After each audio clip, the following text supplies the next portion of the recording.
اللہ کے حبیب نے منع فرمایا، فرمایا کوئی اونچا اللہ اللہ نہ کرے، جب کوئی نماز پڑھ رہا ہو سو رہا ہو تو اس کے سامنے اونچا ذکر نہ کرو۔ کہتے میں ایک دن اونچا اونچا ذکر کر رہا تھا، اونچا اونچا میں ذکر کر رہا تھا، کیونکہ عشق لگا سی کھیڈا کھیڈ دینوں تے مینوں کھیڈا بھول گئیاں، میں کجل پایا سی یار دے ویکھنے نوں، پھر او دی یاد وچ روندے آئی ڈل گئیاں، حیدر شاہ اس گلی کدے نہ رول دی، پر ہن تے رول گئیاں۔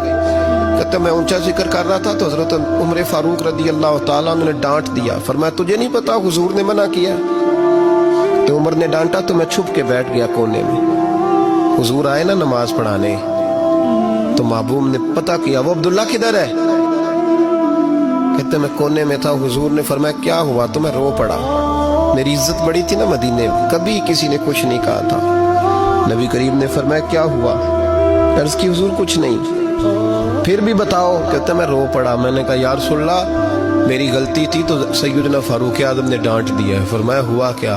یا رسول اللہ میں اونچا ذکر کر رہا تھا، اور بات بھی ٹھیک ہے، کچھ لوگ قریب نماز پڑھ رہے تھے، حضرت عمر نے منع کیا، نبی کریم علیہ السلام نے فرمایا بلاؤ نہ ذرا عمر کو۔ خود قانون حضور نے بنایا ہے کہ اونچا ذکر نہ کرے جب کوئی نماز پڑھ رہا، بلاؤ نا عمر کو۔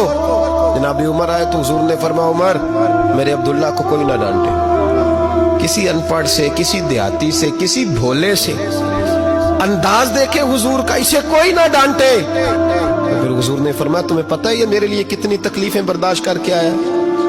صحابہ فرماتے ہیں یہ خوش نصیب ہے جس کی روح بھی محبوب کے ہاتھوں میں نکلی۔ اور جب جنازہ اٹھا تو حضور کی داڑھی سے ہم نے آنسوں کے قطرے ٹپکتے دیکھے۔ مدینے میں رواج تھا کہ قبر میں قریبی عزیز اتارا کرتے تھے، پر ان کا تو مدینے میں رشتہ دار ہی کوئی نہیں تھا۔ حضرت عمر فاروق اور جناب ابو بکر صدیق کہنے لگے ہم قبر میں اتارتے۔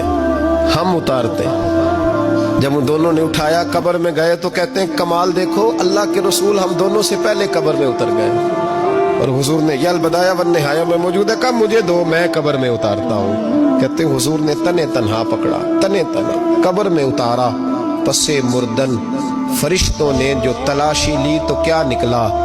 فقط ایک دل کے گوشے سے خیال مصطفیٰ نکلا۔ نبی کریم علیہ السلام نے قبر میں رکھا اور ساتھ فرمایا اے اللہ میں آج شام تک اس سے راضی تھا، تو بھی اپنے کرم سے اس سے راضی ہو جا۔